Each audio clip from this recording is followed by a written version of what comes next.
निश्चय भगवान की, देवादिदेव श्री आदिनाथ भगवान की, देवादिदेव श्री महेश्वरनाथ भगवान की, परम पूज्य आदर्श शिक्षवान श्री उमा स्वामी जी महामुनिनाथ की, परम पूज्य गुरुनानक गुरुदेव आदर्श शिक्षवान श्री विमल सागर जी महामुनिनाथ की, परम पूज्य गुरुनानक गुरुदेव आदर्श शिक्षवान श्री सन्मति सागर जी महामुनिनाथ की, परम पूज्य बुंदेलखंड के प्रथमाचार्य गणाचार्य गुरुदेव श्री राग सागर जी महामुनिनाथ की, अहिंसामय विश्व धर्म की, पर्युषण पर्व के महाउत्तम सौंज धर्म की।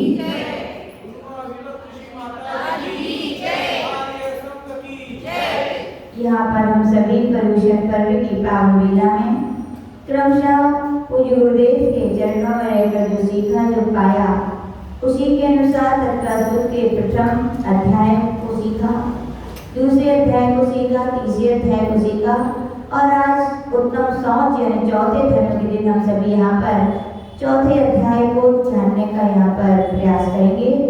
यहाँ पर शिष्य कह रहे भगवान आपने 3 अध्यायों में क्रमशः नरक गति के, मनुष्य गति के और त्रियंच गति के बारे में कहा। अब हमारे लिए चौथी जो देव गति है उसके बारे में भी ज्ञान कराने का हमारे ऊपर अनुकंपा करें। तो वहाँ पर आचार्य महाराज उमा स्वामी जी महाराज कह रहे हैं कि देव पहले समस्तुल्य होते हैं कि नहीं होते? होते हैं कि नहीं होते? होते हैं। आचार्य जी बता देते हैं देव के भी विभाग कर सकते हैं। एक देव होते हैं जिन्हें देवगति नाम कर्म का उदय पाया जाता है। उनमें कुदेव भी होते हैं, सुदेव भी होते हैं। जो मिथ्यात्व के सहित होते हैं वे कुदेव होते हैं और जो सम्यक के सहित होते हैं वे सुदेव कहलाते हैं। सम्यक दृष्टि देव होते हैं वे चैत्यालय होते हैं हर देवों के विमानों में। आपके लिए बता चुके भवन वासियों के 7 करोड़ 72 लाख होते हैं, वैंतरों के असंख्यात होते हैं और ज्योतिष देवों के भी असंख्यात होते हैं और वैमानिकों के 84,97,023 होते हैं। कहने का तात्पर्य कि हर जहाँ देव रहते हैं उनके चाहे विमान हो या भवन हो, उनके निवास स्थान में क्या रहते हैं? चैत्यालय रहते हैं। और आश्चर्य की बात तो यह है कि वहाँ पर और कोई नहीं, जिनेंद्र भगवान की प्रतिमाएं होती हैं। किसकी होती हैं?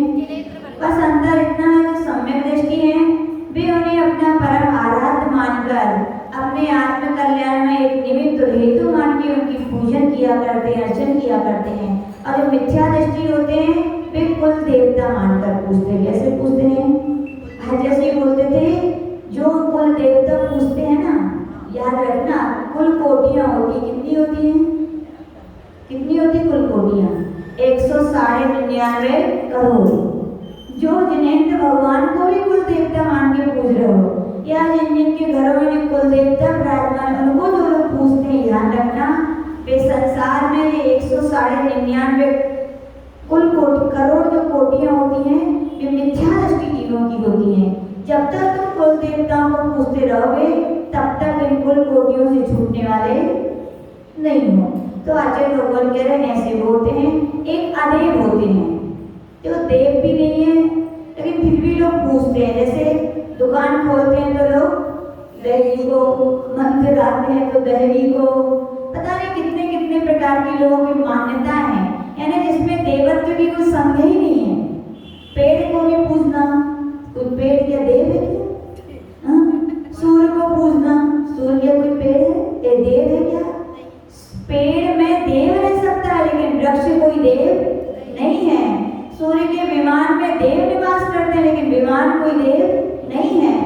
जल में देव रह सकते हैं लेकिन जल कोई देव नहीं है। लेकिन ज्ञान से अनजान व्यक्ति रहते हैं तो उन्हें ही देव मानकर पूजते हैं, तो वो क्या है? अदेव कहलाते हैं।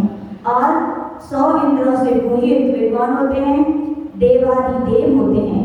और देवादिदेव यानी कि जो सर्वज्ञ, वीतरागता और हितोपदेशी गुण से जो सहित हैं।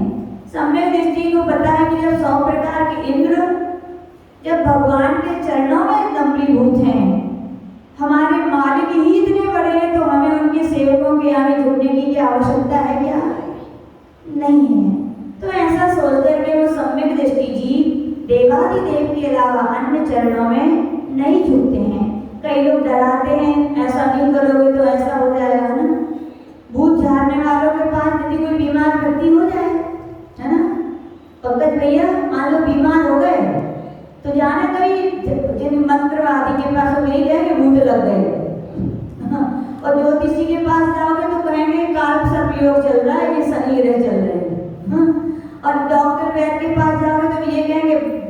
पितृ बढ़ गया कि घट गया है।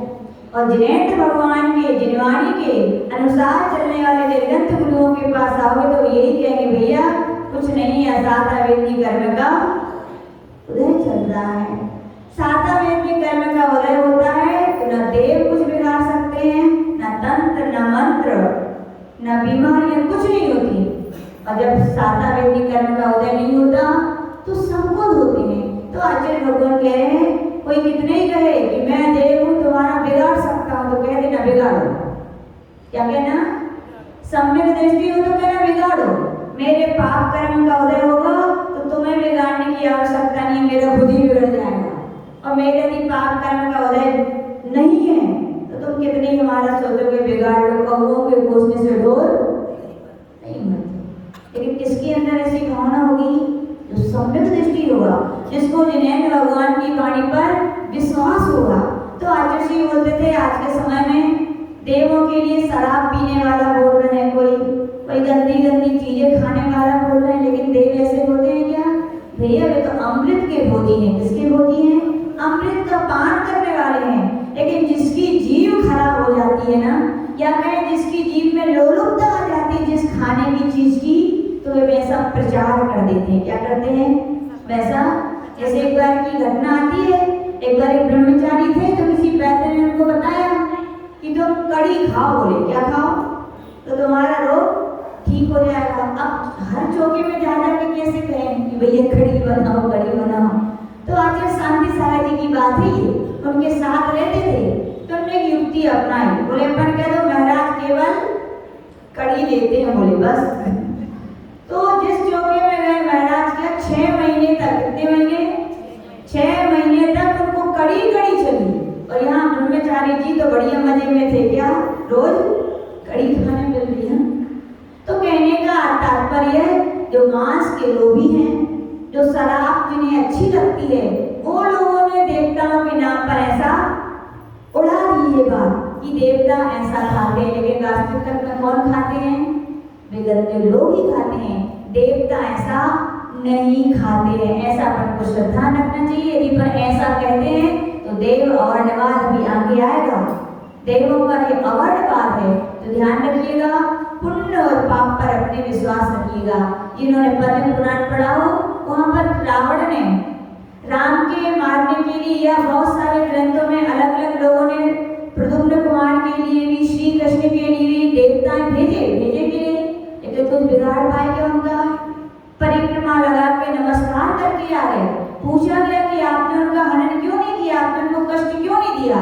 तो उन्होंने यही कहा वे बड़े पुण्यवान हैं, मैं पुण्यवान जीवों का बाल मांगा नहीं कर सकता हूँ। और जब रावण हारने लगा था तब भी उसने जितनी विद्या सिद्धि की थी सभी विद्या देवताओं को बुलाया कि हमारी सहायता करो। तो सारे देवताओं ने हाथ जोड़ लिए थे, हे दशानन आपका पुण्य क्षीण हो चुका है, अब मैं आपकी सहायता नहीं कर सकता। तो जो देवता खुद पुण्य पाप के कारण हमारी सहायता करते नहीं करते, तो ऐसे देवताओं का भगवान मान के पर को पूजन नहीं करनी चाहिए। सम्यक दृष्टि है आपके बराबर की है, लेकिन ध्यान रखें आचार्य जी बोलते थे पंचम गुण स्थान पर उन्हें नमस्कार ना करें, उनका सम्मान ना करें, नहीं तो व्रतों में दोष लगेगा। ध्यान रखना, क्योंकि वो चतुर्थ गुण स्थान वर्ती हैं। आप पंचम गुण स्थान वर्ती व्यक्ति हैं, आप उनकी पूजन अर्चना या अर्घ्य देना वगैरह आप नहीं कर सकते। ऐसा आचार्य जी बोलते थे, अपने अपने हैं तो ऐसा आचार्य जी बोलते थे आपको ऐसा नहीं करना है, भगवान मानकर। लेकिन सम्यक दृष्टि है, शासन देवी देवता है, आपके धर्म के रक्षक हैं, तो जैसे कोई अपने यहाँ पे कोई अच्छा काम करते हैं तो आप क्या करते हो? सम्मान करते हो कि नहीं? उसका सम्मान कर सकते हैं, लेकिन आप उन्हें देवता को भगवान मानकर पूजना क्या है? गलत है। तो इस प्रकार से देवों के विषय में देव होते हैं और होते हैं कि नहीं? आचार्य जी बोलते थे जितने क्षेत्रों पर जितने नाग निकलते हैं ना, बोले यहाँ से निकले वहां से, बोले कौन बनते हैं? बोले वे ही बनते हैं जो क्षेत्रों में रह के खूब क्षेत्रों का खाया और बन गए एक बार पदाधिकारी। कुर्सी छोड़ना बड़ी टेढ़ी खीर है बोले छोड़ते नहीं है, और नहीं छोड़ी। अब कुर्सी तो नहीं छोड़ोगे, लेकिन आयु तो मैं छोड़ेगी क्या? आयु तो आएगी जितनी है उतनी पूर्ण होगी, और बाद में तुमने कुर्सी नहीं छोड़ी तो उस कुर्सी के नीचे क्या बनोगे? बस तो घूमते रहते हैं। तो आचार्य जी कहते थे देवता होते हैं लेकिन उनके स्वरूप को अपन को समझना चाहिए। देव कोई भगवान नहीं है, जैसे आप हैं मनुष्य गति के जीव है वैसी देव गति के वो क्या है? जीव हैं। तो ऐसा समझना चाहिए। आचार्य भगवान से शिष्य पुत्र भगवान वे देव गति के जो देव होते हैं वो कितने प्रकार के होते हैं? तो सूत्र कह रहे हैं देवास चतुर्निकाया। देव चतुर्निकाया, 4 निकाय वाले या 4 प्रकार के होते हैं। अब जो देवों के क्रम है उसको जैसा बताएं उसी प्रकार से याद करेंगे तो आगे आने वाले सूत्रों की आपको समझने में सहूलियत रहेगी। पहले कौन से होते हैं? भवनवासी होते हैं जो भवनों में रहते हैं। दूसरे वैतर होते हैं जो यत्र तत्र पहाड़ों सरोवर नदियां और यहाँ तक कि जहाँ आप रहते हैं आपके घरों में भी रहते होंगे। बोले परेशान करते कि नहीं करें, क्यों? आपका प्रकट पुण्य है तो वे आपका कुछ बिगाड़ने वाले नहीं है। फिर है ज्योतिष देव, जो देव विशेष प्रकार की जिनके ज्योति यानी चमक से संपन्न होते हैं, प्रकाशमान जिनके विमान होते हैं। और वैमानिक देव जो विमानों में निवास करते हुए कौन होते हैं? वैमानिक देव होते हैं। इस प्रकार से जानना चाहिए। शिष्य पूछ रहे भगवान इन देवों में उत्पत्ति होती है, कैसी होती है और उनमें कैसी लेस्या हो जाती है? तो आचार्य भगवान आगे सूत्र दे रहे हैं आदितस त्रिषु पीतांत लेस्या। आदिता यानी आदि से, त्रिषु यानी तीनों में। कौन से तीनों में? यानी भवनवासी, वैतर, ज्योतिष। ये भवनात्रिक भी कहलाती। क्या कहलाती है? इन भवनात्रिक में पीतांत, पीत है अंत, लेस्या कितनी होती है? कौन कौन सी? कृष्ण, नील, कापोर, पीत, पर, सुख। तो पीत अंत है यानी पीत के पहले कौन कौन सी लेस्या आ गई? कृष्ण, नील, कापोर। यानी कि आचार्य भगवान कह रहे हैं कि भवनात्रिक में 4 लेस्याएं होती। कितनी लेस्याएं होती हैं? लेकिन ध्यान रखिएगा 4 लेस्याएं, 3 जो लेस्याएं कही है वो अपर्याप्त अवस्था की अपेक्षा से कही। किसकी अपेक्षा से?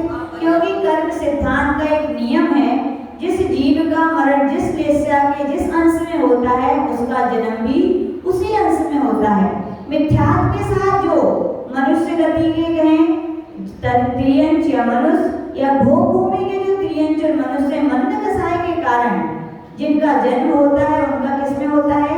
देव गति बांधी है तो देवों में तो होगा, भूमियों का तो नियम है। लेकिन मिथ्यात्व के साथ है तो आचार्य भगवान बोल रहे हैं कि कौन से देव होंगे? या तो भवनवासी होंगे या वैतर होंगे या ज्योतिष होंगे। इसलिए उनकी जन्म के समय ये 3 लेस्याएं होंगी अपर्याप्त अवस्था में। लेकिन जैसे वे पर्याप्त हो जाएंगे तो उनकी कौन सी लेस्या रहेगी? केवल एक पीत लेस्या रहेगी। ऐसा अपन को जानना चाहिए। शिष्य पूछ रहे भगवान देवों के कितने भेद होते हैं? तो सूत्र कह रहे हैं दशाष्ट पंच द्वादश विकल्प कल्पोपन्न पर्यंता।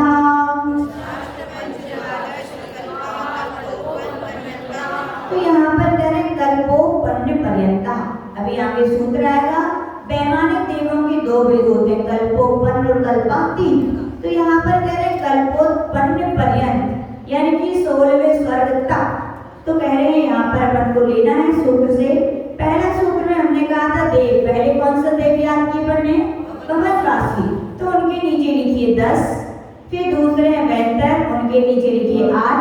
फिर तीसरे हैं ज्योतिष, उनके नीचे लिखिए 5।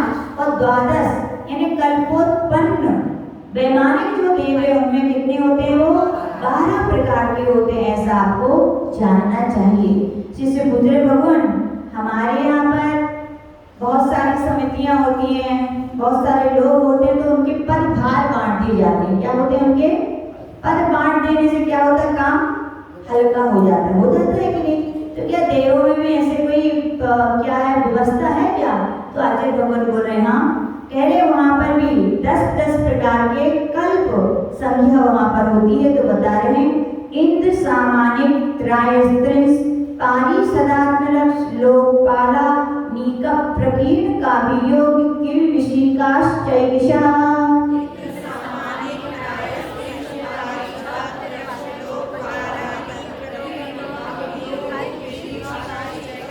तो कह रहे वहां पर भी देव थे यानी भवनवासी, वैंतर, ज्योतिष और वैमानिक, उनमें भी प्रत्येक में ये 10-10 विभाग होते हैं। तो पहला है इंद्र। इंद्र का अर्थ होता है जो आज्ञा और ऐश्वर्यवान होता है, जिसकी विभूति भी बहुत ज्यादा है और जो सभी को आज्ञा देता है। सामानिक, जिसकी विभूति तो इंद्र के समान है लेकिन आज्ञा वो नहीं दे सकता है। त्राइस प्रिंस, जो देव, पिता, मंत्री, पुरोहित और गुरु के समान होते हैं, वे त्राइस प्रिंस कहलाते हैं। और वे कितने होते हैं? त्राइस प्रिंस यानी 33 की संख्या में होते हैं। पारिषद यानी इंद्र की समान सदस्य मित्र की तरह जो होते हैं वे पारिषद देव होते हैं। आत्मरक्षक, अंगरक्षक के समान होते हुए आत्मरक्षक कहलाते हैं। लोकपाल, लोकपाल के समान जो होते हैं वे लोकपाल कहलाते हैं। अनेक पैदल सेना, 7 प्रकार की देवों की सेना होती है। कितने प्रकार की होती है? देवों को जरूरत है कि सेना की? लड़ने बैठने जाना है क्या? एक वैभव प्रदर्शन होता है। क्या होता है? बस वैभव के लिए कि उनकी भी क्या है, ऐसी सेना है। प्रकीर्ण, नगरवासी जनता की तरह जो देव रहते हैं वे प्रकीर्णक कहलाते हैं। आभियोग यानी कि कुछ देव ऐसे होते हैं जिनके लिए हाथी घोड़ा बनना पड़ता है। जैसे अपने यहाँ 2 व्हीलर 4 व्हीलर गाड़ियां हैं, अब देवों की यहाँ कोई व्यवस्था नहीं है, लेकिन जो आभियोग जाति के जो देव हैं, बड़े बड़े देव होते हैं, उनके लिए आज्ञा देते जाओ मयूर आकृति धारण करो, ऐसा यान बनाओ, तो उन्हें वैसा बनना पड़ता है। तो ये आभियोग। किलुषित, चांडाल आदि की भांति दूर जो उनकी सभा से बाहर रहते उन्हें किलुषित देव कहते हैं। तो इस प्रकार से यहाँ पर 10 प्रकार के यहाँ पर देव कहे। शिष्य पूछ रहे भगवान क्या ये चारों प्रकार के देवों में सभी होते हैं? तो कह रहे नहीं, आगे के सूत्र कह रहे हैं कि कुछ कुछ अंतर है।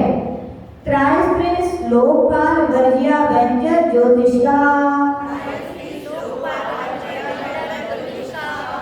त्रायसित और लोकपाल, ये 2 प्रकार के जो पद हैं वर्ज्या यानी नहीं होते हैं। किसमें नहीं होते हैं? तो वैंतर और ज्योतिष देवों में। कहने का तात्पर्य कि वैंतर और ज्योतिष देवों में 10-10 पद नहीं होते। कितने पद होते हैं? 8-8 होते हैं। इसके विषय में आचार्य से पूछा आचार्य ऐसा क्यों? तो पूज्य गुरुदेव ने बताया था, आचार्य अकलंक देव भगवान ने राजवार्तिक में वहां पर टीका में कहा है पुण्या भावा, इनके पुण्य का अभाव है।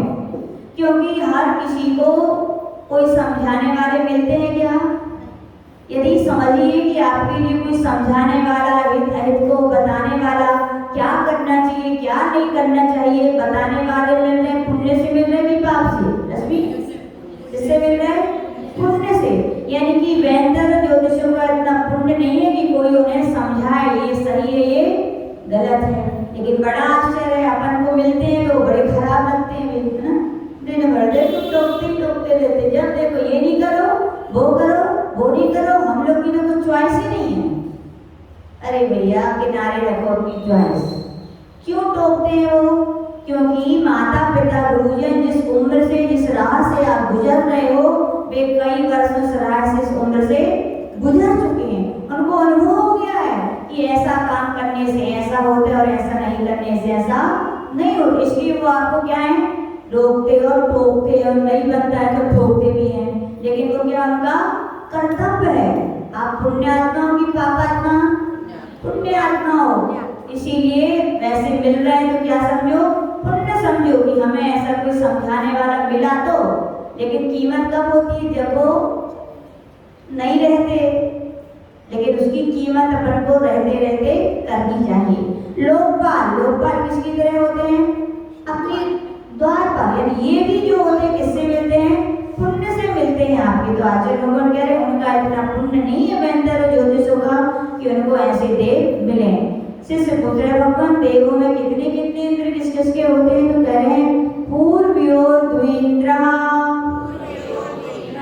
पूर्व के 2 देव। कौन कौन से पूर्व के 2 देव थे? भवनवासी और वैंतर। इनके द्विंद्रा यानी 2-2 इंद्र होते हैं। कितने कितने इंद्र होते हैं? 2-2 इंद्र होते हैं, ऐसा जानना चाहिए। फिर अपन आगे इसको कथन करेंगे। 2-2 इंद्र होते हैं। फिर शिष्य पूछ रहे भगवान देवों में और क्या क्या कैसा कैसा होता है? तो आचार्य भगवान कह रहे हैं वहां पर काम सेवन की प्रक्रिया कैसी होती है उसकी व्यवस्था बता रहे हैं। काय प्रविचारा ऐशाना,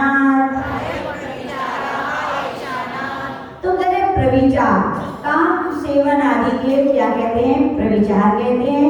और प्रविचार कई प्रकार का होता है। पहला प्रविचार यहाँ पर काय का अर्थ होता है शरीर से जो किया जाता है। जैसे मनुष्य गति में स्त्री पुरुषों का चलता है, वैसा काय प्रविचार कहलाता है। ऐशानात, आका अर्थ होता है आह परिसमता, यानी कि ऐशान स्वर्ग तक। आका अर्थ क्या है? तक। ऐशान स्वर्ग तक। उसके पहले कौन कौन आ चुके हैं? गगन राशि, वेंटर, ज्योतिष, सौधर स्वर्ग और ईशान स्वर्ग। तो बोले 5 जगह पर कौन सा प्रविचार पाया जाता है? काय प्रविचार। आदिशि होते थे, जितने पुण्यात्मा जीव होते हैं उनकी उतनी निर्मल परिणति होती है, उनकी उतनी काम चेष्टाएं की नहीं होती, उनकी चेष्टाएं प्रशस्त होती हैं। और आदिशि बताते थे कि जितने पुण्यात्मा जीव होते हैं वे लघु शंका हो चाहे दीर्घ शंका हो कम जाते हैं, भोजन भी उनका कम होता है, शरीर में बाल भी उनके कम होते हैं। अपना अपना थर्मीटर लगा लीजिए किसको कैसा है। तो ये सब पाप आत्मा जीव होते हैं तो उनके प्रविचार की भावनाएं ज्यादा होती है, पुण्यात्मा जीवों की ये सब उतनी कम होती हैं। तो ऐसा जानना चाहिए। शिष्य पूछ रहे भगवान ये तो 5 आपने ऐसा स्वर्ग तक बताया, और भी क्या कोई प्रविचार होते हैं जो ऊपर के देवों में होते थे? बोल रहे हाँ, शेषा स्पर्श रूप शब्द मना प्रविचारा। शेषा यानी ऊपर के जो शेष स्वर्ग है वहां पर बता रहे हैं, तीसरे या चौथे स्वर्ग में देव देवियां केवल स्पर्श कर लेते हैं। क्या कर लेते हैं? एक दूसरे को स्पर्श करना। स्पर्श भी राग का प्रतीक है। किसका प्रतीक है? चाहे पुरुष स्त्री का करे चाहे पुरुष पुरुष का भी करे, स्पर्श में अंतर है। यदि राग भाव नहीं है, सहजता है, एक माँ बेटे का भी करती है, तो ये भावों की परिणति का अंतर है। तो आचार्य भगवान कह रहे हैं यदि राग भाव से युक्त वो देव देवी अपना क्या करते हैं? स्पर्श करते हैं, इसलिए उसे प्रविचार कहा गया। क्या कहा गया? लेकिन सामान्यतः छूना प्रविचार नहीं है, ऐसा समझना चाहिए। लेकिन हम लोग यहाँ आचार्य सिंह फिर भी यदि कोई हम लोग आहार करते हैं, यदि कोई जेंट्स का हाथ टच हो जाए तो हम लोग उसका क्या कहते हैं? प्रायश्चित देते हैं। और कोई महाराज यदि कोई लेडीज का हाथ टच हो जाता है तो प्रायश्चित, कभी धोखे से धक्का लग जाता है, भीड़ वगैरह में चलते हैं तो क्या लेते हैं? प्रायश्चित देते हैं। तो ऐसा जानना चाहिए। फिर आचार्य भगवान कह रहे 5वें 6वें 7वें और 8वें स्वर्ग में वे देव देवियां एक दूसरे का क्या रूप देखते हैं? क्या देखते हैं? देखने में भी अंतर है। एक देखना सहजता का होता है और एक देखना राग भरा होता है। तिरछी नजरों से देखना, बार बार देखना, एक टक होकर देखना, ये सब किसके प्रतीक हैं? राग के प्रतीक हैं। ये सब प्रविचार हैं। तो आचार्य भगवान कह रहे हैं ऐसा देव देवियां देखते हैं तो उनका प्रविचार है। लेकिन जिनके ब्रह्मचर्य व्रत हैं या जिनके एक पति या एक स्त्री व्रत हैं, वे भी यदि अन्य स्त्री अन्य पुरुष को यदि राग भरी दृष्टि से देखते हैं तो उनके ब्रह्मचर्य में क्या लगेगा? दोष लगेगा। ऐसा जानना चाहिए। फिर कह रहे 9वें 10वें 11वें और 12वें स्वर्ग में देव देवियां गीत वगैरह शब्द सुन लेते हैं। देवी गाती है या देव गाते हैं, एक दूसरे के शब्द सुनने से उनको संतुष्टि हो जाती है। इसीलिए आगे से हम लोग से हमेशा बोलते भैया ज्यादातर आरिका माता जी हो, महिलाएं आजकल की बहुत होशियार हैं, सब समझती हैं। संपर्क बनाए तो किससे बनाए? जितनी चर्चा वार्ता है किससे करें? महिलाओं से करने की क्या करें? कोशिश करें, क्योंकि बातचीत शब्द भी एक दूसरे को क्या करते हैं? प्रभावित करते हैं, राग बढ़ाते हैं। देखो आजकल मोबाइलों पर सब हो जाती है, एंगेजमेंट भी हो गई, शादी भी हो गई, डिवोर्स भी हो जाता है। सब क्या है? शब्दों का जादू है कि नहीं?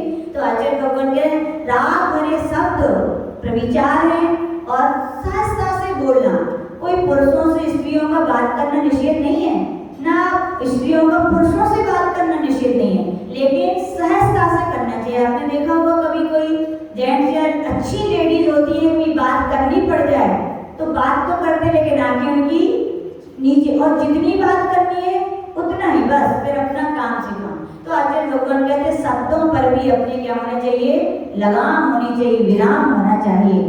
फिर कह रहे 13वें 14वें 15वें 16वें स्वर्ग में देव देवियों का मन से प्रविचार होता है। कैसा होता है? देव कहीं है, देवी कहीं है, लेकिन फिर भी एक दूसरे को याद कर लिया, कौन से भाव से? राग भाव से। तो क्या हो गया? प्रविचार। ऐसे ही आचार्य जी बोलते थे, आप ये मत सोचे कि माता जी महाराज जी बन गए, कोई नहीं देख रहा है, कर्म सबको सब देख रहे। मन से भी यदि आप किसी का राग भाव से यदि स्मरण कर रहे हैं तो आपके ब्रह्मचर्य में दोष लगेगा। ऐसे एक स्त्री और एक पुरुष जिनका नियम है, वे अन्य स्त्री के बारे में या अन्य पुरुष के बारे में मन में भी सोच रहे हैं, तो आचार्य भगवान कह रहे हैं आपने मन से तो सेवन कर ही लिया, इसलिए ऐसा जानना चाहिए। शिष्य पूछ रहे भगवान ये तो 16वें स्वर्ग तक का कहा, कहने का तात्पर्य कि ऊपर ऊपर के देवों में पुण्य अधिक होता है तो काम की वासनाएं कम है, तो सिद्ध कर लेना चाहिए जिनकी काम वासनाएं ज्यादा हैं वो पुण्यात्मा है कि पापात्मा है। तो इसी बोलते थे, इसीलिए कहा जाता है उम्र के साथ साथ अपनी ये सब इच्छाएं क्या होनी चाहिए? कम होती जानी चाहिए, तो लगेगा कि आप पुण्यात्मा हो, बाकी तो फिर आपकी है, आप खुद ही जानते हो क्या हो। शिष्य पूछ रहे भगवान आगे 9 ग्रह में 9 + 5 69 विमान भी तो होते हैं, वहां पर क्या है? तो तेरे परे प्रविचारा, ऊपर के देवों प्रविचार नहीं होता है। क्यों नहीं होता है? बोले वहां देवियां ही ना रहेगी बांस ना बजेगी बांस, देवियां ही नहीं है। पहली बात देवियां नहीं हो, देवियां होती भी तो वहां के देवों पर विचार नहीं होता है। ऐसा शिष्य बोलते भगवान में 10 प्रकार के भवनवासी देव कौन से होते हैं? तो कह रहे हैं भवनवासिनो सुरनाग विद्युत सुपर्णागी बातस तनितो दधि द्वीप दिक कुमारा।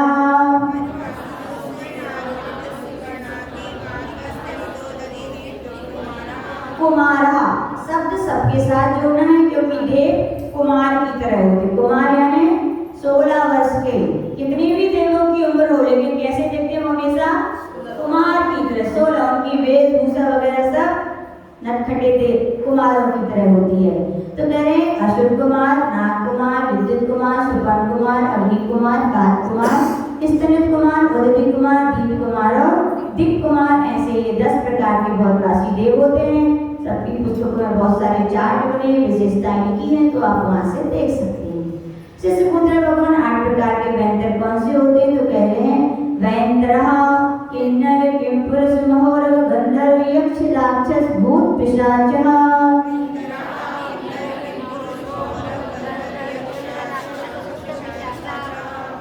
कह रहे यहाँ पर वैंतर देव किन्नर किंपुरुष महोर गंधर्व यक्ष राक्षस भूत और पिशाच, ये 8 प्रकार के क्या होते हैं? वैंतर देव होते हैं। इनके विषय में भी आप ग्रंथ से जानिएगा। आगे शिष्य बोल रहे हैं कि भगवान 5 प्रकार के ज्योतिष देव कौन से होते हैं? तो कह रहे हैं ज्योतिष कहा सूर्या चंद्रमसो ग्रह नक्षत्र प्रकीर्ण तारकाश्य।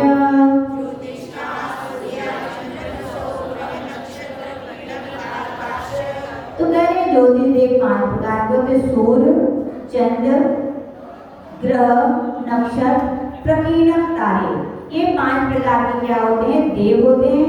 इसमें सूर्य इंद्र है कि चंद्रमा इंद्र है? चंद्रमा इंद्र, सूर्य प्रत्येक है। अपने यहाँ पर कहा गया कि ये देव अभी आएगा सूत्र जिनके क्या गुण होते हैं, तो आगे सूत्र यहाँ पर कह रहे हैं मेरु प्रदक्षिणा नित्य गतियो निर्लोके। ये ज्योतिषी देव मनुष्य लोक में मेरु पर्वत की क्या करते हैं? परिक्रमा लगाते हैं, उसके चारों ओर घूमते हैं। अपना जैन धर्म क्या बोलता है? सूर्य घूमता है, और साइंस क्या बोलता है? पृथ्वी घूमती है। सही है कि गलत? गलत है। क्या बोलता है साइंस? सुन लेते हैं। साइंस कहता है पृथ्वी अपने अक्ष पर प्रति घंटा 9000 मील से अधिक तेजी से घूमती है, यानी ये पृथ्वी अपने अक्ष पर भी घूम रही है, ये भी घूमती है। और फिर कह रहे सूर्य के चारों ओर, सूर्य के चारों ओर प्रति घंटा 66,000 मील तथा सूर्य के साथ प्रति घंटा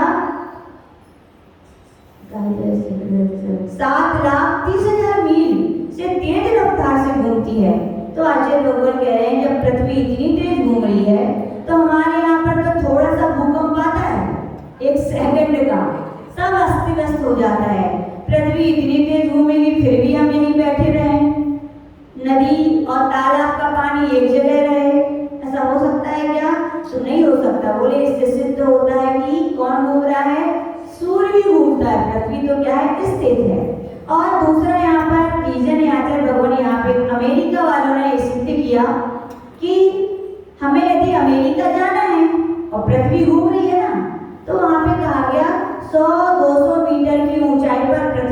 ऊपर वायुयान ने हेलीकॉप्टर या एरोप्लेन को आप ऊपर खड़ा कर दो और क्या होगा, वहां पर आप खड़े रहो, नीचे देखते रहो क्योंकि पृथ्वी घूम रही है।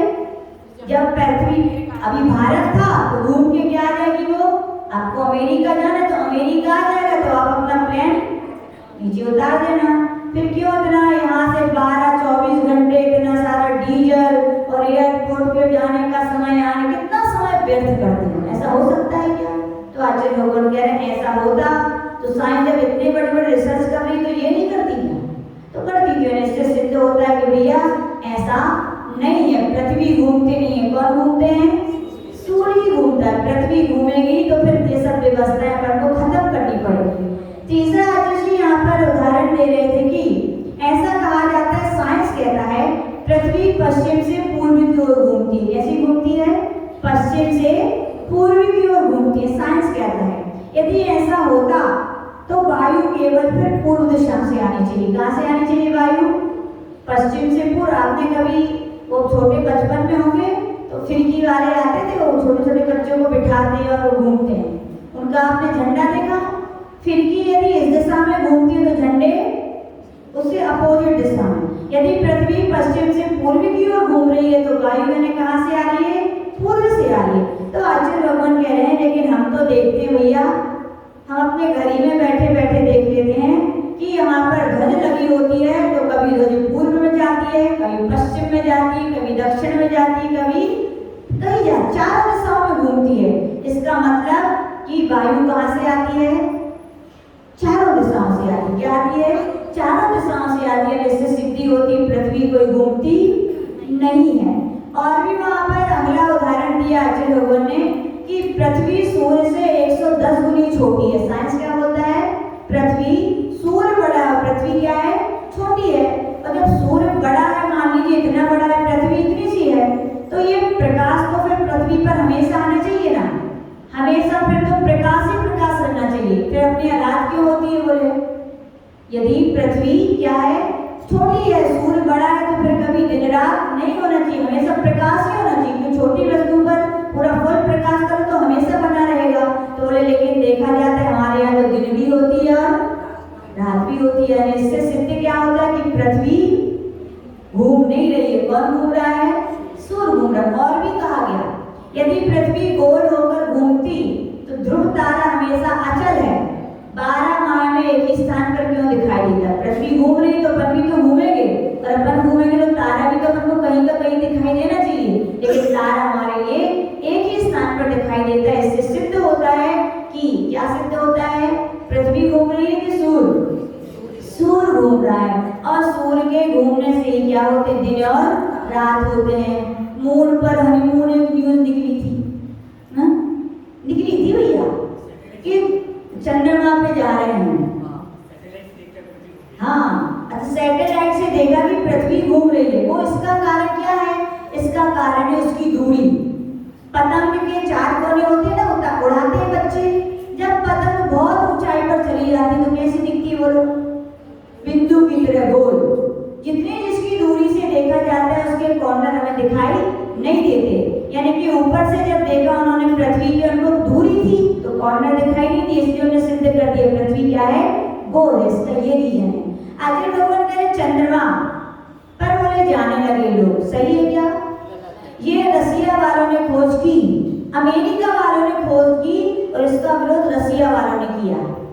अमेरिका वालों ने कहा एरिया, अमेरिका का एरिया नंबर 51, वहां पर ऐसा है, वहां पर उन्होंने एक खुद ही वीडियो बनाई, सब कुछ तैयार की वीडियो फिल्म, और सिद्ध कर दिया कि सब लोग कहां पर गए? चंद्रमा पर। लेकिन जो रसिया के वैज्ञानिक थे, साइंटिस्ट थे, उन्होंने उसका क्या किया?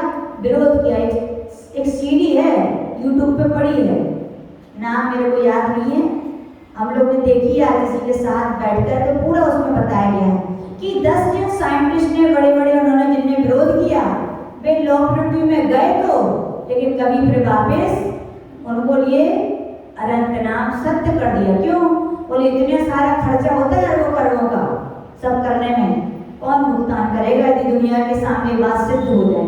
तो 11 लोगों को ऊपर कर दिया, लेकिन फिर भी उनमें से एक साइंटिस्ट बच गया और उसने सब बातें एक पुस्तक में लिख दी कि भैया वहाँ कोई चांद पर नहीं गए, ये अपने धरती का एरिया नंबर 50 पर अमेरिका का था।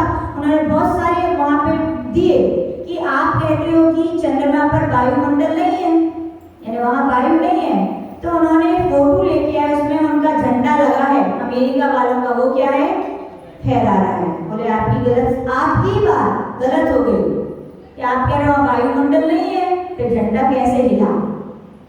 यानी उन्होंने कम से कम 100 से ज्यादा ऐसे क्लू दे दी उनके लिए कि आप हमें वहां पर नहीं गए हो। तो कहने का तात्पर्य आगम तो पहले ही कहता है भैया चंद्रमा आपके घर जैसा मकान थोड़ी है, देवों का देव गति का विमान है, वहां पर आम व्यक्ति नहीं जा सकता, और जाना ही है तो ऐसी व्यवस्था भी नहीं है ज्योतिषी देवों का बंधन कर लो, तो अपने परिणामों के ऊपर होता है। जाना पड़ेगा तो आपको ज्योतिषी देव बनकर ही आप जा सकते हो, बाकी इस संसार में कोई कभी ऐसा नहीं जा सकता है। तो ऐसी साइंस की मान्यताओं को अपने मन से विपद को निकालना चाहिए। फिर शिष्य पूछ रहे भगवान ज्योति देवों की क्यों घूमते बेचारे, क्या कोई फायदा है क्या किसी को, बोल रहे हाँ तत्कृतः काल विभागा, बोले उनके घूमने से क्या होता है, काल का विभाग होता है। यूं कहा जाता है जम्बूद्वीप में 2 सूर्य और 2 चंद्र हैं, 4 क्षेत्र कहलाता है, 4 क्षेत्र यानी कि पूर्व पश्चिम उत्तर दक्षिण, एक एक में आमने सामने सूरज है, और इधर मान लीजिए पूर्व पश्चिम में सूरज है तो उत्तर दक्षिण में चंद्रमा है। और अपन का जो भारत क्षेत्र है वो दक्षिण में इसमें है, और विदेश क्षेत्र कहाँ है, पूर्व में और पश्चिम में। मान लीजिए वहां पर सूरज यहाँ पर है पूर्व में, तो वहां पर क्या रहेगा, प्रकाश ऐसा जाएगा तो क्या रहेगा, दिन, और अपने यहाँ चंद्रमा है तो अपने यहाँ क्या होगी, रात्रि। ऐसे ही सूर्य चंद्र ऐसे घूमते रहते हैं। कहने का तात्पर्य अपन जिस सूर्य आज निकला है, कल कौन सा सूर्य निकलेगा, यही निकलेगा क्या, यही निकलेगा। कौन सा सूर्य निकलेगा, दूसरा वाला, क्योंकि ऐसा 4 क्षेत्र ना, क्योंकि दिन में एक जो सूर्य था वो घूम करके यहाँ आएगा तो चंद्रमा यहाँ आएगा, एक चंद्रमा यहाँ जाएगा तो यहाँ का, ऐसे ये घूमते रहते। इसी से क्या होते, दिन और रात होते हैं। आपको पता होगा ऐसा कहा जाता है कुंद देव विदेश क्षेत्र गए थे, 7-8 दिन रहे, लेकिन उन्होंने आहार क्यों नहीं किया, इसीलिए किया, बोले भरत क्षेत्र में जब दिन है तो यहाँ रात है, और वहाँ रात है तो यहाँ, बोले मेरे रात्रि भोजन भुक्ति एक 5 महाव्रत के अलावा एक अणुव्रत होता है, उसमें मेरे दोष लग जाएगा, इसलिए उन्होंने आहार नहीं किया था। तो ऐसा अपन को समझना चाहिए कि जम्बूद्वीप में 2 सूर्य और 2 चंद्रमा है, लवण समुद्र में 4 सूर्य 4 चंद्रमा है, धरती खंड में 12 सूर्य 12 चंद्रमा है, कालोदरी में 42 सूर्य 42 चंद्रमा है, और पुष्करार द्वीप में 72 सूर्य 72 चंद्रमा है। शिष्य पूछ रहे भगवान क्या ये सारे देव हमेशा घूमते रहते हैं हर जगह पर, तो यहाँ पर आचार्य भगवान निर्लोके पहले ही कह दिया था कि ये सब ज्योतिषी देव कहाँ तक घूमते हैं, मनुष्य लोक तक ही घूमते हैं, 2.5 दीप तक ही घूमते हैं। शिष्य पूछ रहे क्या उसके 2.5 दीप के बाहर क्या देव नहीं होते, बोले होते तो हैं, फिर कैसे होते हैं, तो कह रहे वही अवस्थिता, वहाँ सारे देव कैसे होते, अवस्थित, यानी जहाँ सूर्य है तो हमेशा वहाँ प्रकाश ही प्रकाश रहेगा, और जहाँ रात है वहाँ रात ही रात रहेगी। इसीलिए नंदीश्वर द्वीप में चारों पैरों में धूमधाम से क्या होता है, वहाँ पर पूजन अभिषेक चलता रहता है, दिन है तो दिन ही दिन है, ऐसा जानना चाहिए। शिष्य पूछ रहे भगवान चौथे प्रकार के देव कौन से हैं, तो कह रहे वैमानिका, जो विमानों में रहते हैं वे वैमानिक देव हैं। तो आचार्य भगवान शिष्य पूछ रहे कितने प्रकार के होते हैं, तो कह रहे कल्पोत्पन्ना कल्पातीताश्च, कल्पोत्पन्न और कल्पातीत 2 प्रकार के होते हैं, जिनमें इंद्र आदि 10 प्रकार के कल्पों की कल्पना की जाती है, वे कल्पोत्पन्न कहलाते हैं। और जो हमेशा उनमें इंद्र वगैरह नहीं होते, सब अपने आप में अहमिंद्र होते हैं, क्या होते हैं, वे क्या कहलाते हैं, कल्पोतीत कहलाते हैं। शिष्य पूछ रहे भगवान नरकों में आपने कहा था अधोरा नीचे नीचे, तो स्वर्ग भी क्या नीचे नीचे होते हैं, ऊपर से प्रारंभ होता है क्या, बोला नहीं, ऊपर यू परी। देव कैसे होते हैं, एक के ऊपर एक, यानी ऊपर ऊपर उनके 2 युगल क्या होते हैं, विमान होते हैं। जब चित्र देख लेना, सौधर्म ईशान, फिर उसके ऊपर 2, फिर उसके ऊपर 2, फिर उसको, और जब ग्रैविक आते हैं तो 3-3 हो जाते हैं। कितने हो जाते हैं, 3, फिर उनके ऊपर 3, फिर उनके ऊपर 3, आठवीं दशाएं हो जाती और एक सेंटर हो जाता है, और 5 अनुत्तर आते हैं तो 4 दशाएं हो जाती है और एक सेंटर हो जाता है। इस प्रकार से शिष्य पूछ रहे भगवान में वैमानिक देवों के रहने के स्थान वगैरह क्या है, तो बता रहे हैं सौधर में शान शानत कुमार माहेंद्र ब्रह्म ब्रह्मोत्तर लांतव कापिष्ट शुक्र महाशुक्र शतार सहस्रा देश वानत प्राणत यो रारणा च्युतियोर नवशु ग्रह वे केशु विजय वैजयन जयंता परागदेशु सर्वा सिद्धौ च।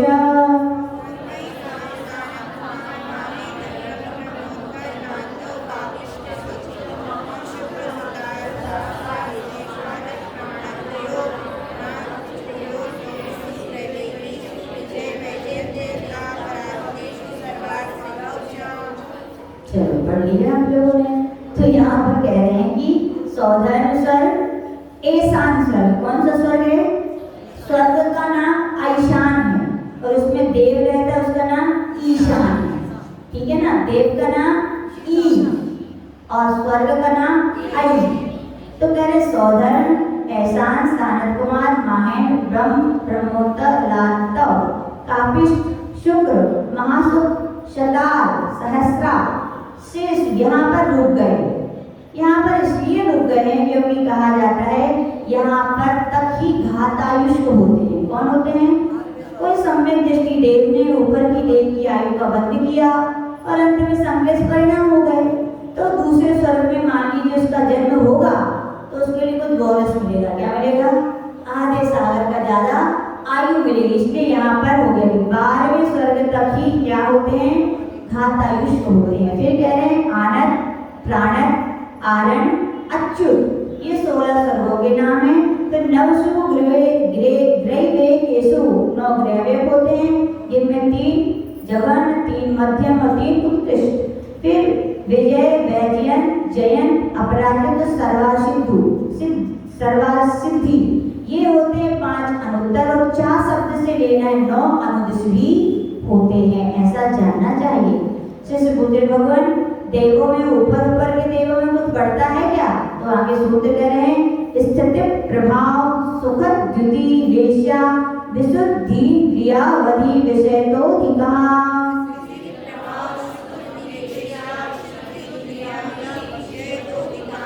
यानी ऊपर के देवों में स्थिति, यानी उनकी आयु क्या होती है?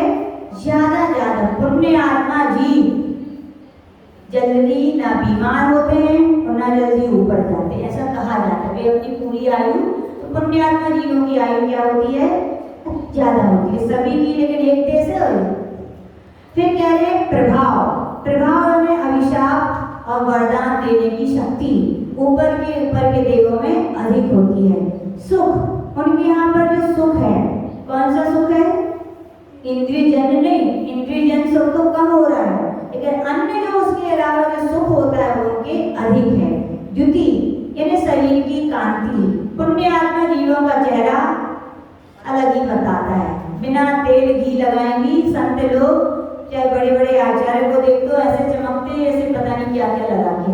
तो ये क्या है? उनकी पुण्य वर्गणाओं का प्रभाव है कि उनकी चमक होती है। लेश्या विशुद्धि यानी परिणामों की निर्मलता भी उनकी अधिक होती है।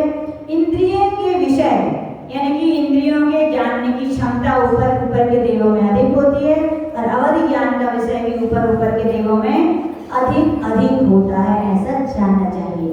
शिष्य पूछ रहे भगवान वैमानिक देवों में क्या क्या कम होता है? तो कह रहे हैं शरीर गति शरीर परिग्रह भी मान तो हीना। वैमानिक देवों में यदि कम होता है तो क्या? गति, घूमते अच्छे लोग ज्यादा है कि कम लोग? घुमकड़ी अच्छे माने जाते कि खराब? कोई कीमत ही नहीं है। बोले ये घर बैठे वो घर बैठे, जैसे भगाओ सोते हो तैसे भगाओ सोते, कोई कीमत है क्या उनकी? आज जी बोलते थे स्वस्थान पूजते योगी, साधु हो, अच्छे लोगों में महापुरुष हो तो क्या एक स्थान पर ही बैठना चाहिए। जिनकी इधर उधर बैठने की आदत होती है अच्छे नहीं कहलाते। तो आचार्य भगवान कह रहे हैं ऊपर के देव घमंड कम करते हैं, वे अपने स्थान पे बैठना पसंद करते हैं। शरीर की ऊंचाई ऊपर के देवों में कम होती है। परिग्रह क्या होता है उनके? परिग्रह कम होता है, नहीं, ध्यान रखना। परिग्रह यानी कि विभूति वैभव तो बहुत है, छोटे देवों की अपेक्षा उनकी रिद्धियां, उनका वैभव बहुत है, लेकिन परिग्रह से यहाँ लेना मूर्छा भाव में आसक्ति नहीं होती। देखो जिनको खाने मिलता है उनका खाने का तरीका देखो, और जिनको नहीं मिलता कभी कभार मिलती है वस्तु उनके खाने का तरीका देखो, दोनों में बहुत अंतर होता है। तो आचार्य लोगों के सब लोग बोलते हैं जिनके कुछ नहीं होता वे दीक्षा लेते हैं, ऐसा ही है? हाँ नहीं भैया, ऐसा होता तो तीर्थंकरों के लिए तो परिभाषा, जिनके पास सब कुछ होता है वे उतनी सहजता से उसे छोड़ देते, उनको उतनी आसक्ति नहीं होती। तो आचार्य लोगों कह रहे ऊपर कहते हैं वैभव तो बहुत होता है लेकिन आसक्ति उनमें उतनी कम होती है, उनको ज्यादा उससे राग भाव मूर्छा भाव नहीं होता। अभिमान क्या होता है? ऊपर के अभिमान कम होता है। झलकता कौन है? हाँ, जिसके पास कुछ नहीं है फिर भी मानते हैं बहुत कुछ है, कौन है ये? अभिमानी। और जो सब कुछ भरे हैं फिर भी क्या कहते हैं? हमें तो भैया कुछ नहीं आता, हम क्या कर सकते हैं? हम तो कुछ नहीं कर सकते। मान तो महाराज से कहा गया दिखाओ चमत्कार, क्या कहा हमने भैया? हम क्या कर सकते हैं? लेकिन धर्म की आन बान की जब बात आई तो उन्होंने करके दिखा दिया। विष्णु कुमार मुनि महाराज से भी कहा आपको रिद्धि हो गई? बोले मैं कहाँ मुझे रिद्धि हुई है। एक ही भाव स्रोत के वादिराज मुनि महाराज से कहा कि आप ऐसा करेंगे जिससे दैन धर्म की सारे मुनियों की आन बान की बात है। तो उन्होंने मैं कहा, मैं तो बहुत छोटा साधक, लेकिन करके यानी कि खुद कीड़ा मुझसे ना कहे लाभ हमारा मोल। ऊपर के देव सब कुछ ज्ञान भी है, वैभव भी है, सब कुछ है, लेकिन उसका उन्हें अभिमान नहीं होता है, ऐसा जानना चाहिए। शिष्य पुत्र भगवान आपने 3 प्रकार के देवों में तो लेस्या बताई थी, वैनामत देवों में कौन सी लेस्या होती? तो कह रहे पीत पद्म शुक्ल लेस्या द्वित्री शेषेषु, कह रहे सौधर्म आदि स्वर्गों में पहले दूसरे स्वर्ग में पीत लेस्या होती है, तीसरे चौथे स्वर्ग में पीत और पद्म लेस्या होती है, 5वें से लेकर 8वें स्वर्ग में पद्म लेस्या होती है, 9वें से लेकर 12वें स्वर्ग में पद्म और शुक्ल लेस्या होती है, 13वें से लेकर 16वें स्वर्ग में शुक्ल लेस्या होती है, 9 द्रव्य 9 अनुदिश और 5 उत्तर विमानों में कौन सी लेस्या होती है? परम शुक्ल लेस्या होती है।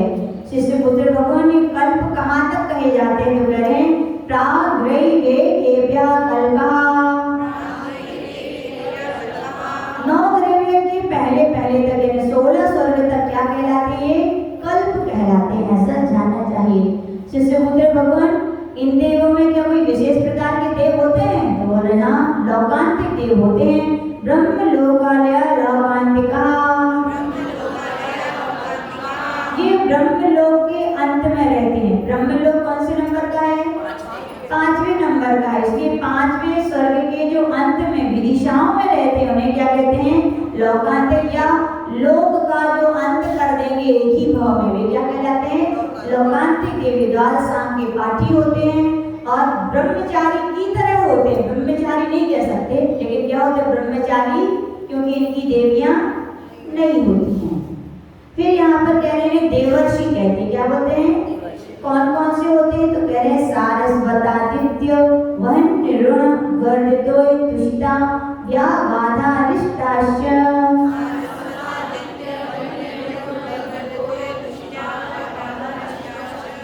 तो कह रहे सारस्वत आदित्य वन्नी अरुण गर्दोय तुषित अव्यावाद और अरिष्ट, यानी कि ये 8 प्रकार के देव हैं। कितने प्रकार के?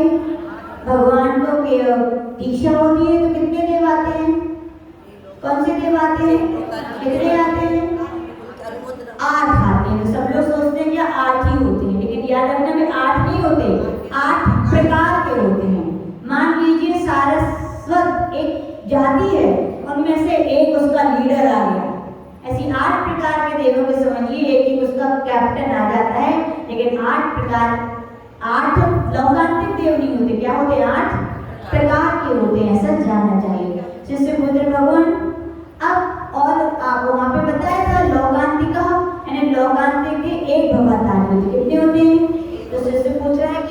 दो भवातारी भी होते हैं। तो कह रहे हैं विजयादुषु द्विचरणाम, विजयादुषु यानी विजय, वैजयन, अपराजित, जयन और नव अनुदेश, ये सब क्या आते द्विचरम होते। द्विचरम का अर्थ होता है अभी वो देव हैं, आगे मनुष्य बनेंगे, फिर देव बनेंगे और फिर मनुष्य बनकर के दीक्षा लेकर के अपना मोक्ष प्राप्त कर लेंगे। शिष्य पूछ रहे भगवान आपने सबका सुनाया, किस किस का सुनाया? देव गति का, नरक गति का, मनुष्य गति का, त्रियंजों का भी तो कुछ सुना दो। तो यहाँ पर सूत्र कह रहे हैं औपपादिक मनुष्येभ्यः शेषास्त्रियत योनियः, बोले उपपाद जन्म वाले कौन कौन से होते हैं? देवनागी। मनुष्येभ्यः यानी मनुष्य, यानी कि जितने संसार में संसारी जीव हैं उनमें देवों को निकाल दो, नारियों को निकाल दो, मनुष्यों को निकाल दो। निकाल दो मतलब घटा दो उनकी संख्या को, तो जितनी संख्या बचेगी वो सब कौन से जीवों की है? त्रियंच गति के जीवों की वो संख्या आपको जाननी चाहिए। शिष्य पूछ रहे भगवान नवनवासी देवों की आयु कितनी होती है? तो कह रहे हैं स्थिति रसुर नाम सुवर्ण द्वीप शेषाणाम सागरोपम त्रिपल्यो मार्दहीनमितः।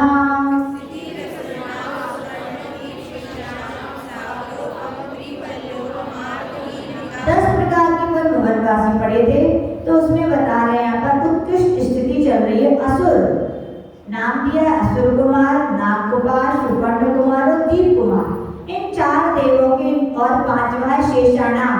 अपनी कॉपी में 5 कॉलम बनाइए, असुर कुमार, नाग कुमार, सुवर्ण कुमार और दीप कुमार।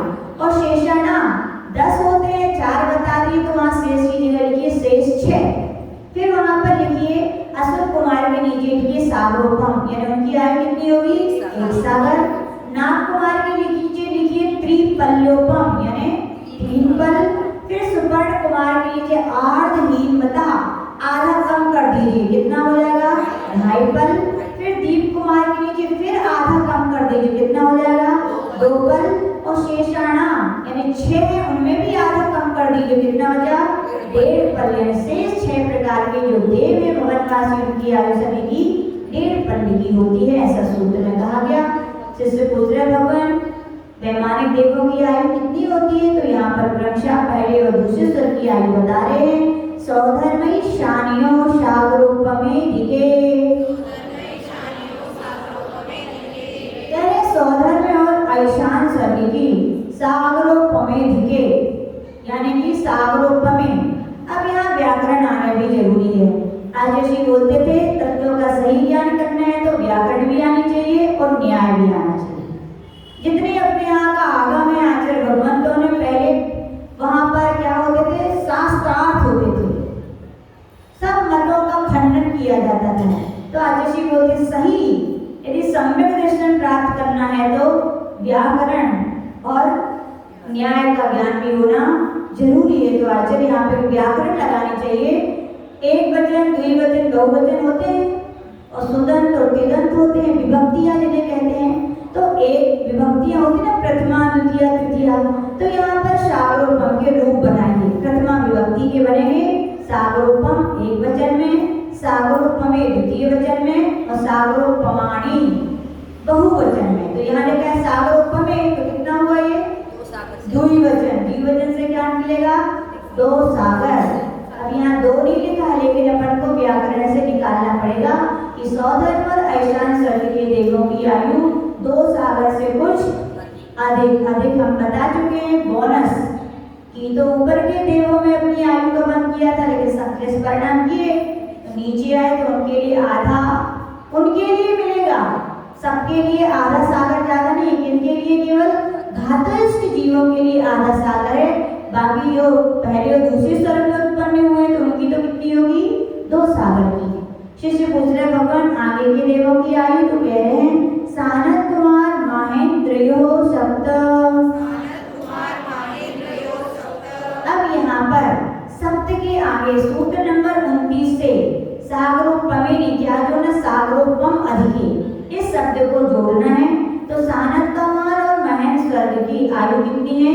7 सागर से कुछ अधिक का भी वो घातायुष की यहाँ पर जोड़ना चाहिए। शिष्य पूछ रहे आगे के स्वर्गों की कितनी आयु है, तो कह रहे हैं त्रिशतनवैकादश त्रयोदश पंचदशमी रधिकानी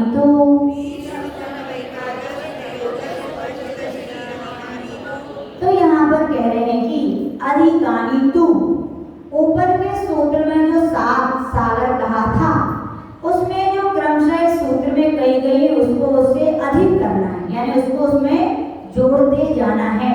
तो आचार्य भगवान कह रहे हैं ऊपर 7 कहा था और नीचे सूत्र में पहला क्या है 3, यानी 3, 7 में 3 को जोड़ेंगे तो कितना हो जाएगा 10। तो यहाँ पर आचार्य भगवान कह रहे हैं कि यहाँ पर जो है ब्रह्म और ब्रह्मोत्तर स्वर्ग की आयु कितनी है 10 सागर से कुछ अधिक। फिर ऊपर का 7 लीजिए और सूत्र नंबर 30 का और सूत्र नंबर 31 का 7 लीजिए, 7 और 7 तो लांतर और कापष्ट की आयु कितनी होगी 14 सागर। फिर आचार्य भगवान कह रहे हैं ऊपर के सूत्र का 7 और नीचे का 9, 9 और 7 16।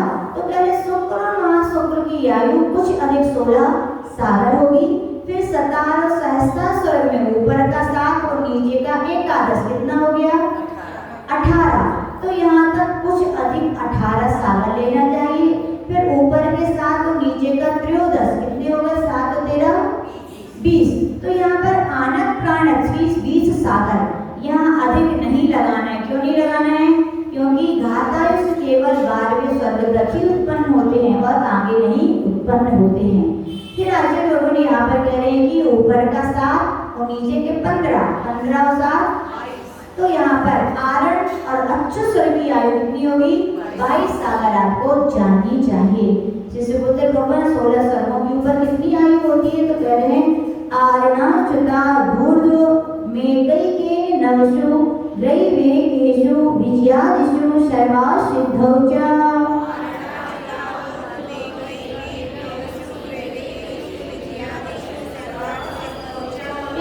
आरण अच्युत से ऊर्ध्व यानी ऊपर क्या है उसके 9 ग्रव्य, तो उनमें केवल एक सागर बढ़ाना है। तो 22 पहले हो चुका था, 23 24 25 26 27 28 29 30 31 यानी 9वें जो ग्रव्य के 9वें नंबर का उसकी आयु कितनी होगी 31 सागर की आयु। फिर आचार्य भगवान कह रहे 5 अनुदिश हैं, 9 अनुदिश हैं, उनमें सबकी आयु एक सी होती, केवल 1 सागर बढ़ाना है। तो 31 में 1 बढ़ाएंगे तो 32 सागर 9 अनुदिश की सबकी होगी और एक और अधिक करेंगे तो क्या हो जाएगी 33, यानी 5 अनुत्तर विमानों की उत्कृष्ट आयु कितनी होती है 33 सागर होती है। इससे पूछ रहे भगवान उत्कृष्ट आयु तो बता दिए, जगन आयु भी बताइए। तो कह रहे अपरा पल्लोपम अधिकम ईशान स्वर्ग की जगन आयु एक पल से कुछ अधिक भी कोई घातक की अपेक्षा जोड़ते जाना है। शिष्य पुत्र भगवान शेष की आयु कितनी है, तो कह रहे हैं परता पूर्वानंतरा। पहले पटल की जो उत्कृष्ट आयु है, यानी कि पहले स्वर्ग की जो उत्कृष्ट आयु है, आगे वाले स्वर्गों की वही क्या बन जाती है जघन्य बन जाती है। जैसे पहले ऐसान और सौधन की आयु कितनी थी 2 सागर, तो ये तीसरे चौथे यानी सानक कुमार और महेंद्र की क्या बन जाएगी ये जघन। ऐसे अपन को सबको लगा लेना चाहिए। शिष्य पुत्र भगवान आपने नरक की उत्कृष्ट आयु बताई थी, लेकिन वहां पर जघन आयु ये होता है ध्यान से पढ़ना। तुरंत प्रश्न होना अच्छी बात है कि खराब बात? अच्छी होते प्रश्न होना अच्छी बात है, इससे पता चलता है कि आपने ध्यान से विषय सुना है और समझा है। और नहीं प्रश्न होते तो भी अच्छा है कि बुरा है? यदि आपको समझ में आता है तो आदमी को बार प्रश्न करना भी अच्छी बात, फिर तो आप तर्क करने मतलब परीक्षा ले रहे हो सामने वाले, ऐसा भी अपन को नहीं करना चाहिए। तो कह रहे हैं कि भैया आज जी ने पूछ रहे गुरुदेव कि नरकों की जगन आयु बताइए क्या है, तो कह रहे नारका नाम च द्वितीयादिशु। जैसे स्वर्गों में कहा ना पहले की जो उत्कृष्ट है दूसरे की जगन जानी चाहिए, ऐसी नरकों में भी पहले नरक की आयु कितनी है 1 सागर और दूसरे की 3 सागर है। तो दूसरे में जघन्य क्या हो गया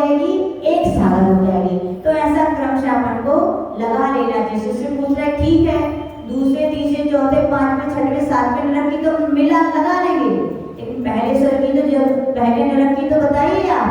तो कह रहे 10 वर्ष सहस्राणि प्रथमायाम, नरक में यदि कोई एक बार गया तो 10,000 सागर के पहले तो रिटर्न बैक की टिकट वहां पर मिलने वाली, आपको इतना समय तो वहां व्यतीत करना ही पड़ेगा। और ये भी आचार्य कहते थे ये असंगी जीवों की अपेक्षा है। किसकी अपेक्षा है? असंगी। संगी जीवों की अपेक्षा तो आचार्य बोलते थे सैनिक राजा ने 7वें नरक की बाजू बांधी, लेकिन घटा सका तो कितनी घटा सका? केवल 84,000 वर्ष। तो आचार्य का ऐसा चिंतन है कि 84 कम भी तो हो सकता था। तो आज यही कहा कि पहले नरक में तो असंगी जीव जाते हैं, यानी 10,000 वर्ष भी असंगी जीव होंगे तो उनकी ये संगी होगा तो लगभग 84,000 वर्ष के पहले तो रिटर्न बैक आने का कोई काम ही नहीं है। भवनवासियों की भी जगन्नायु कितनी होती है? 10,000 वर्ष। वैंतराणाचा, वैंतर देवों की भी जगन्नायु कितनी होती है? अब शिष्य पुत्र भगवान नरकों की उत्कृष्ट बताई, वैमानिकों की उत्कृष्ट बताई, भवनवासी की, लेकिन आपने वैंतरों की उत्कृष्ट आयु नहीं बताई। तो कह रहे परा पल्लोपम अधिकम, परा यानी उत्कृष्ट, और ऊपर के सूत्र में वैंतरों का प्रकरण चल रहा था। वैंतरों की उत्कृष्ट आयु एक पल्ले से कुछ अधिक होती है। शिष्य पुत्र भगवान ज्योतिषी लोगों की उत्कृष्ट आयु कितनी है? तो कह रहे ज्योतिष काणाचा, ज्योतिष गिरों की चा यानी ऊपर की उत्कृष्ट आयु वैंतरों की कही गई है। भैंस की एक पल्ले से कुछ अधिक ज्योतिष देवों की भी उत्कृष्ट आयु होती है। शिष्य पुत्र भगवान जगन्नायु ज्योतिषों की कितनी होती है? तदष्ट भागोपरा, उनकी जगन्नायु एक पल्ले के 8वें भाग प्रमाण होती है। शिष्य पुत्र भगवान लोकांतिक देवों की कितनी आयु होती है? तो यहाँ पर कह रहे हैं लौकांतिकानाम अष्टौ सागरोपमाणि सर्वेषां, सभी लोकांतिक देवों की, जितने भी लोकांतिक देव हैं उनकी चाहे जघन्य कहो चाहे उत्कृष्ट कहो, कितनी आयु होती है उनकी? अष्टौ सागरोपमाणि, 8 सागर उनकी आयु होती है। तो इस प्रकार से हमने 4थे अध्याय के अनुसार देवों के विषय में यहाँ पर समझने की कोशिश की। देव परम पूज्य आचार्य गुरुदेव श्री विराट साधवी महामुनि राज की